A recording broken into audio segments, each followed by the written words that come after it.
Hey, I'm Hannah. As most of you know, I've been recovering from a concussion for about a year and a half now.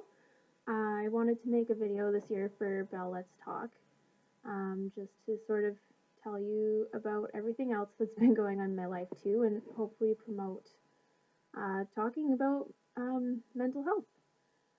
So, just with my concussion, the main things that have sort of been at the forefront are depression, anxiety, my reduced processing ability, uh, inability to participate in some activities due to symptoms, and plenty of physical symptoms as well, which all kind of led me to not feeling like myself in the last year and a half.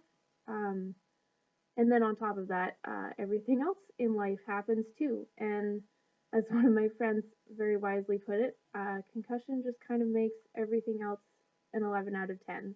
Like, for example, it might not be a big deal if I can't use my mom's car on the weekend, but in the summer when that happened, um, I had a temper tantrum like a 3-year old. Uh, so take care of your brains. Um, but that's not even the worst of it.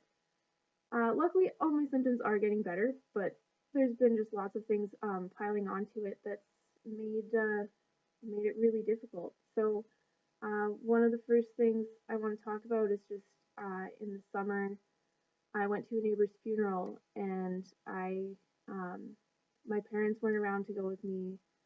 Uh, my brother wasn't around. My boyfriend at the time wasn't there either. I ended up getting a ride there with some other neighbors and sitting with them, and my grandparents came and sat with me. Um, but I didn't fully open up to anybody about uh, how sad I was about this neighbor's passing um, until when another neighbor came, and I've known her since I was 6 years old, and she was kind of like my second mom. She lived down the street from me, and I played with her daughter and was friends with her daughter all through elementary school and high school, and we're still Facebook friends. And I looked after their cat, so knew her really well, and just broke down crying. And she asked me where my parents were, and then I told her that they weren't around. So she told me I had to come and sit with her and talk with her after the funeral. So I went to her house that evening, uh, and just kind of told her everything that was going on in my life, and she didn't want me to be alone, which was just so Artie. Um, and I told her about all the concussion stuff that I was going through and not feeling like myself and going through the anxiety and the depression and just kind of feeling very silly about all of it. And um, she really helped me uh, get a grip on myself in a way. She told me, and I've known you since you were 6 years old, and I can tell that maybe your processing speed is slower, or maybe you can't go rock climbing right now, or you can't run for very long, but you're still the same person underneath. And um, hearing that from her was just very, very important to me. Uh, it changed my whole perspective on my recovery and really got me through some rough times, especially because not long after that,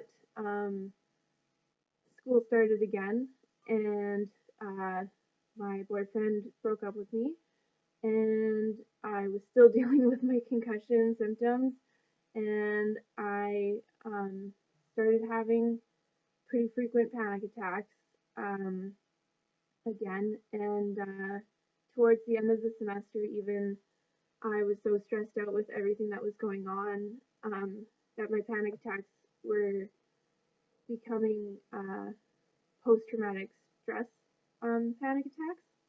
So I don't have PTSD, but I do have post-traumatic stress symptoms. Uh, and basically, those panic attacks involve me lying in bed at God knows what time at night, um, clenching my fists and crying and uh, just trying my best not to hurt myself. Uh, and I was so scared that I would do something to myself, but I was also just so scared of waking my parents up and calling them to tell them what was going on, or waking up my roommates. Um, and sometimes I would be scrolling through my phone looking for somebody who I wanted to talk to online, just so that I wouldn't be an inconvenience, which is um, something that you can't uh, sort of logically say, no, I'm not an inconvenience in this situation when you're going through stuff like that. So it's probably the scariest stuff that I've ever been through. But throughout all of last semester and now this semester too, um, I've found that talking about what's going on has been very valuable to me, and taken huge weights off my chest. Like, uh, if you've ever experienced anxiety, you probably feel like the knot sitting kind of right here, and it just doesn't go away on its own sometimes. You can drink lots of tea or you can do lots of yoga, but sometimes all you need to do is just let people know that you're not okay.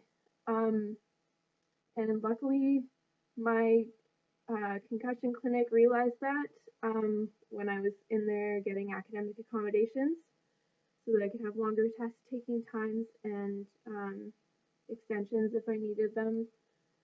Uh, and so they recognized that about me, and they put me in a therapy program once a week.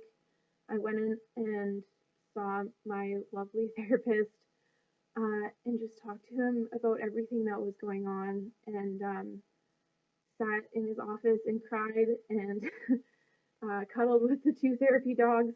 And I also just had lots of support from friends and family and my roommates, uh, my team and coworkers, and even a professor that just helped me through.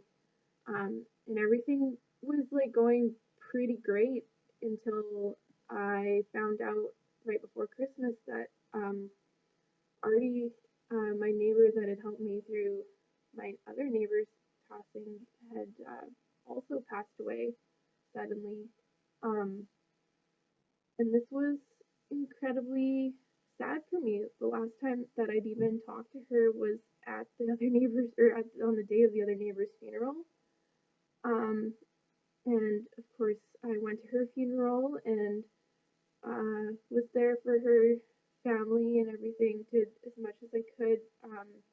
But I didn't find out until about a couple weeks ago that she had taken her own life, um, which was incredibly sad and confusing and really scary. Um, and I just, I really, it scared me so much because I can understand. Um, I can understand wanting to do that. Uh, and I just, I'm just so sad that someone who was so strong and caring and brave and encouraged me to open up and talk about what was bothering me uh, couldn't, or yeah, couldn't do that for herself. And I totally understand that too. It's incredibly terrifying. Um, and there's a lot of stigma. And I just wish that I could have been there for her how she was for me. Um, but I watched her daughter's video today, and she said some very smart things, that it was a moment and an action, and it does not reflect her being and her spirit of being a strong and brave and caring woman that she was, and her spirit still carries that, and I can see it in her daughter, and I can see it in my mom, and just kind of everybody that knows her, I can see them carrying on her legacy of strength and bravery and just kindness and caring for everyone. Um, and you know, I understand her point of view because one of the hardest things I've ever done in my life is call my parents and tell them that I'm not okay and force myself to be around friends when I know I need to be, even though I don't want to, and tell my roommates that I'm having self harm thoughts and PTS panic attacks, calming myself down enough to unclench my fists and go sit on the couch and watch the Food Network until I can fall asleep.